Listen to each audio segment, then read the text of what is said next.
Hello and welcome. Jenn Lawlor here, and I'm super excited because this is a brand new idea that I had actually just this morning to send you voice messages each week.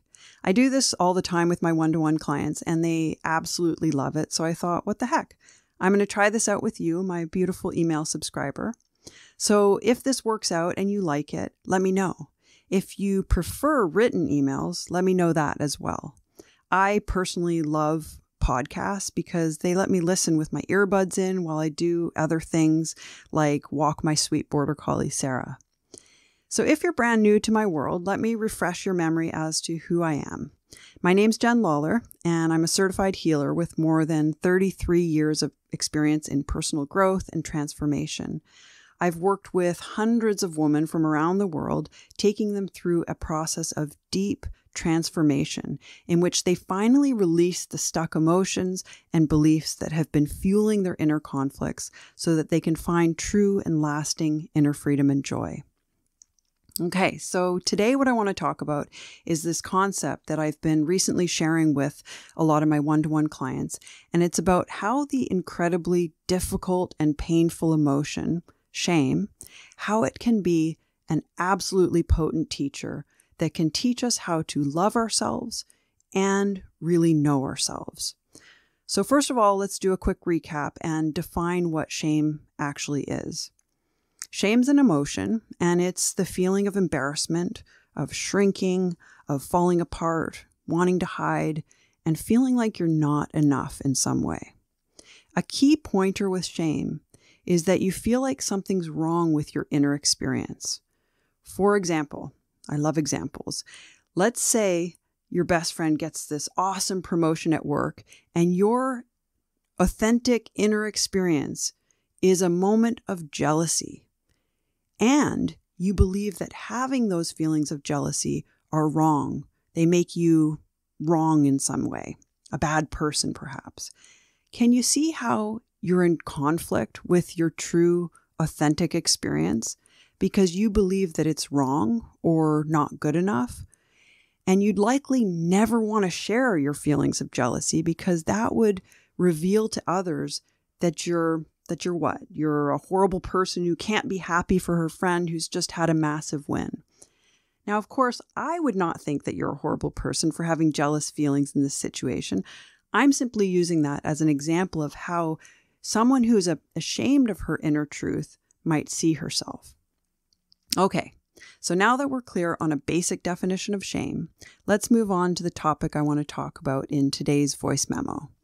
Let's have a look at how shame can be a really amazing teacher that can teach us how to love ourselves and really know ourselves.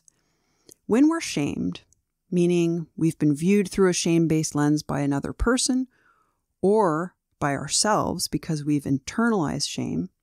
So when we're shamed by others or ourselves, shame gets activated within us and we experience it in the present moment.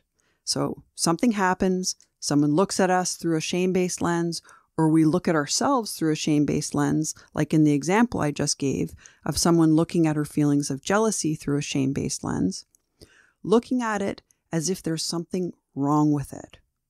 When those moments occur, when shame has risen to the surface and is actually activated within you, you have an opportunity to not side with the shamer, the one who's viewing you as broken or wrong in some way. You have the opportunity to not turn against yourself. So let's continue. Let's stick with the example scenario. The example of you being jealous of your best friend's massive win. In that moment, the shamer is you. You've internalized the belief that there's something wrong with your jealousy. Now, if you blindly side with your internalized shamer, then all you do is you drive the shame deeper into you. It's like taking a trip around the neural circuitry of shame, strengthening the synaptic connections and priming you for more shame in the future. Now, here's where I want you to really pay attention, because what I'm about to tell you goes counter to everything you've been conditioned to believe about negative or so-called negative emotions. So your mind is going to find it difficult to travel down a different pathway. And this is why tuning into my messages again and again is going to help, because the more you listen to new concepts, the more your mind is going to go, oh, okay, this is starting to make sense. So back to the example. Shame's activated. You've got inner conflict. The shamer saying, you shouldn't feel jealous. You should be happy for your friend. And your true, authentic experience is, I'm super, super jealous. Now, I want to take a brief pause, and if you can close your eyes, even for a moment, I want you to visualize these two parts. The shamer and the one that's receiving the shame, the jealous one. And I want you to see how there's conflict between this shamer and your authentic experience. So just briefly, close your eyes, see both parts, see the conflict. Okay, so hopefully you can see the conflict. And can you see how there's a rejection of your actual authentic experience? A rejection of you being jealous? Now your mind might jump in and say, yeah, but I don't want to be jealous when my best friend has a win, and I get it. Let's just let that thought be there, and we're going to continue on. What I really want you to see here is how the shamer within you is rejecting your truth. In the present moment, the shamer is rejecting your truth and saying that something is wrong with your true, authentic experience. A bad, wrong experience that you're having. If you side with the shamer here, can you see how you've turned against yourself? You've sided with the part inside you that views your truth, your true, authentic experience of a moment of jealousy as somehow wrong, shameful, not okay. Now here's the difficult part to grasp. And honestly, it's much easier to grasp when you can be guided through a felt experience of this, but whatever, it's not impossible to grasp. And I know you're super smart, so let's continue on.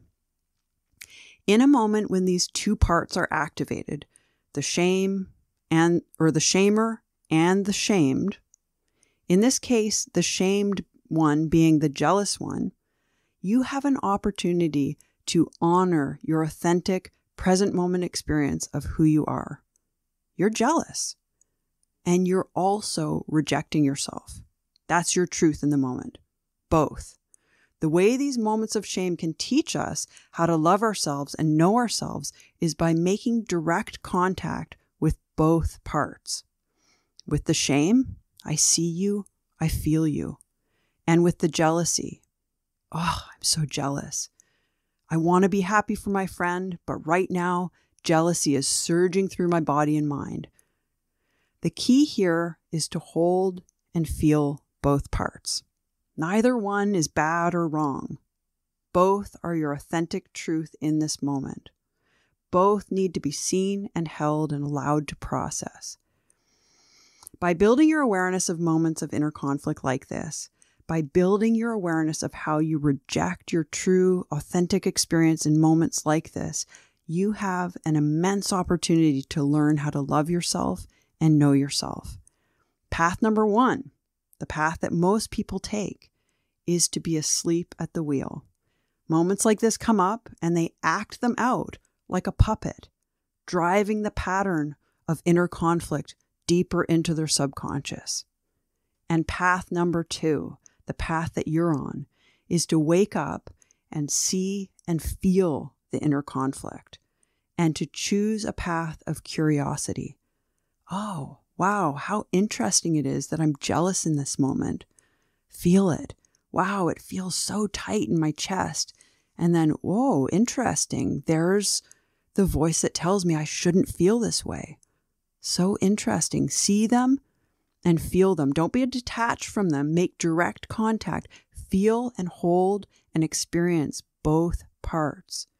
Bring your beautiful, pure curiosity into the mix and watch the magic that happens. It will transform your life. Okay, that's what I have for you today.